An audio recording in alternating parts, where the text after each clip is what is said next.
Halo guys, welcome back to Elsa Podcast. Sebelumnya, perkenalkan nama saya Lula Fadila. Saya Hamida Salahadila.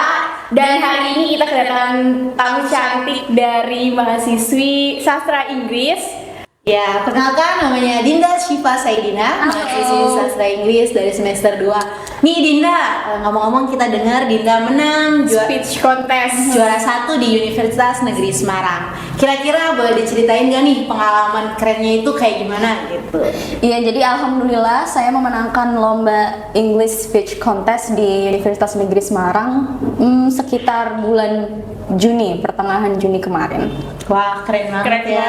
Kira-kira struggle-nya apa sih selama perlombaan tersebut gitu? Pasti banyak banget ya struggle. Boleh gak sih kasih tahu sedikit gitu? Kebetulan waktu itu pendaftarannya di awal, saya kira di akhir Mei sampai awal Juni, terus deadline itu sekitar pertengahan Juni, dan memang di waktu tersebut memang lagi banyak tugas, tapi alhamdulillahnya bisa terhandle dengan baik sih gitu. Nah, keren. Kira-kira dapat infonya itu dari mana gitu?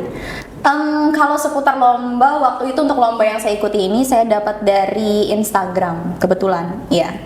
Jadi dari Instagram itu banyak hashtag perlombaan yang itu tuh sebenarnya bermanfaat banget buat kita, seperti hashtag info lomba atau yang bisa kalian spesifik lah minat kalian tuh di lomba apa, bisa diikuti. Nanti biasanya banyak sekali postingan-postingan lomba yang berkaitan dengan minat kalian tersebut gitu. Wah, motivasi. Ada motivasinya nggak sih Kak sebelum ngikutin lomba ini? Pasti kan kayak oke nih, kita mau ikutan ini nih gitu.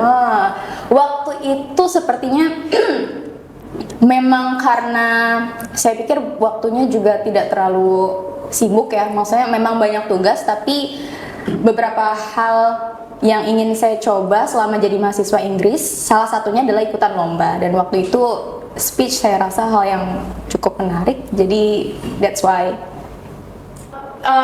Kira-kira ada nggak sih batasan usia buat ikutin lomba itu? Persyaratannya gitu. Iya. Kebetulan waktu itu dari postingan UNES-nya hanya diperuntukkan untuk mahasiswa, terbuka untuk umum seluruh mahasiswa di Indonesia. Jadi mungkin ya usia mahasiswa dari semester 1 sampai akhir. Waktu itu tuh ada berapa peserta Kak? Kurang tahu kalau itu karena penyeleksiannya dilakukan secara tertutup juga dan dilakukan secara online. Kira-kira boleh kasih tahu nggak sih persiapan selama perlombaan berlangsung gitu? Paling penting sebenarnya mengenal tema yang disediakan oleh panitia ya. Waktu itu kalau nggak salah saya dapat tema tentang gender. Jadi kita perlu banget untuk research dulu supaya materi kita itu matang dan juga mudah dipahami oleh audiens pastinya gitu. Jadi kita pahami dulu temanya apa yang sesuai, kira-kira kita tuh akan paham, karena kalau misalnya kita nggak paham ya akan susah juga gitu kan untuk merangkai speechnya juga dipahami oleh audiens nantinya. Setelah itu ditentukan lagi yang lebih rinci dari gender itu maunya kemana. Setelah selesai, kita bisa gali beberapa artikel atau berita yang ada di internet untuk mendukung naskah speech kita itu. Terus udah tinggal persiapkan mental diri sendiri, juga beberapa peralatan yang digunakan karena memang disubmit melalui video secara online gitu sih. Sebelumnya ngerasa nggak pede atau ngikutin perlombaan, apalagi ini kan bersifatnya umum gitu. Pasti kalau misalkan nggak pede atau takut dalam mencoba sesuatu yang baru itu wajar ya, semua orang juga pasti seperti itu. Tapi satu hal yang saya selalu tekankan dalam diri saya ketika ikut perlombaan, kita nggak boleh mikir dulu untuk jadi juara 1 dari lomba tersebut, karena pada dasarnya ketika kita memutuskan untuk ikut lomba, kita itu sudah menang terhadap rasa takut dalam diri kita gitu kan. Kita sudah bisa mengatasi ketakutan, rasa tidak percaya diri yang ada dalam diri kita, lalu akhirnya memutuskan untuk oke, saya mau nih ikut ini. Itu saja sudah poin yang bagus gitu. Untuk masalah menang atau tidak di akhirnya itu kan hanya bonus. Iya, betul sekali. Ada nggak sih tips and triknya buat mereka-mereka yang di luar sana buat ikutan speech contest? Dan gimana sih gitu biar kita tuh lulus pas perlombaan tersebut gitu? Waduh, pertanyaannya agak susah. Sebenarnya kalau misalkan ada istilah ala bisa karena biasa. Menurut saya itu yang penting sekali ya. Berusaha untuk speech itu kan bukan hanya tentang bicara, tapi juga konteks yang ada dalam naskah tersebut.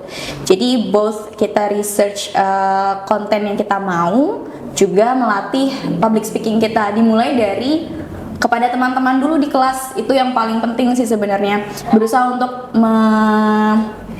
menghandle rasa tidak percaya diri ketika berhadapan dengan teman-teman, presentasi. Itu langkah awal yang baik untuk ikut ke dalam konteks yang lebih tinggi lagi, yaitu speech contest tadi. Seperti itu.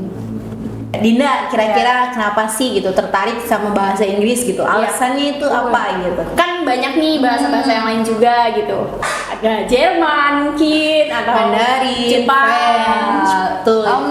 Pertama karena saya suka bicara dengan orang banyak ya. Saya suka mengenal orang baru, dan saya rasa bahasa Inggris itu awal yang baik gitu untuk mencakup masyarakat yang lebih luas, istilahnya seperti itu. Jadi sebelum memutuskan untuk belajar bahasa lain, mungkin di kemudian hari setelah saya master bahasa Inggrisnya, mungkin bisa coba bahasa-bahasa lain sih. Ya mungkin Jerman, Prancis, atau yang lainnya seperti itu. Tapi memang awalnya karena suka bicara dengan banyak orang, jadi saya rasa bahasa Inggris itu salah satu modal yang bagus gitu, selain lancar dalam bahasa Indonesia pastinya. Oke, terus sebelumnya ada pengalaman selain mengikuti speech contest, ada pengalaman yang lain gitu? Kalau speech contest, jujur ini pertama kali ikut speech contest, tapi beberapa waktu yang lalu sempat ikut debate competition. Ya jadi ada beberapa pengalaman yang memang relate lah dengan speech, jadi nggak terlalu buta banget gitu. Lalu ya dari SMA kayaknya lebih banyak debate daripada speech, seperti itu. Keren banget ya Empi ya. Oke, last question nih Kak. Ada nggak sih pesan-pesan yang ingin disampaikan Buat mereka-mereka yang di luar sana yang ingin mengikuti maupun yang masih belum ada motivasi yang mengikuti perlombaan gitu. Karena basic kita dari bahasa Inggris, saya rasa penting dan perlu ya untuk mencoba satu hal baru yang berkaitan dengan bahasa Inggris tersebut. Salah satunya lomba speech. Kalian boleh ikut lomba yang lain, mungkin sukanya storytelling, sukanya lomba lain, misalnya karaoke juga bisa dalam bahasa Inggris. Itu kan bukan cuma nyanyi aja ya gitu. Jadi ya tadi kita harus bisa menghandle rasa takut dan rasa tidak percaya diri dalam diri kita. Seenggaknya kita menang untuk diri kita sendiri, rasa takut dalam diri kita. Untuk juara atau tidak itu kan urusan belakangan, urusan bonus. Yang penting adalah proses di dalamnya gitu kan. Selama persiapan, selama lomba, kita itu dilatih untuk bisa menguasai materi, menguasai sesuatu yang akan kita sajikan, istilahnya seperti itu. Jadi penting sekali untuk mengenali potensi diri, untuk mengenali minat, juga mengambil keputusan yang sebelumnya kita rasa takut gitu untuk mengambil, harus bisa percaya diri dan juga berani, istilahnya gitu. Jadi pelajaran yang bisa kita ambil hari ini adalah bisa karena terbiasa dan jangan takut untuk mencoba. Mungkin cukup sekian podcast kita hari ini. Jangan lupa like, comment, dan subscribe. See you guys. Bye bye.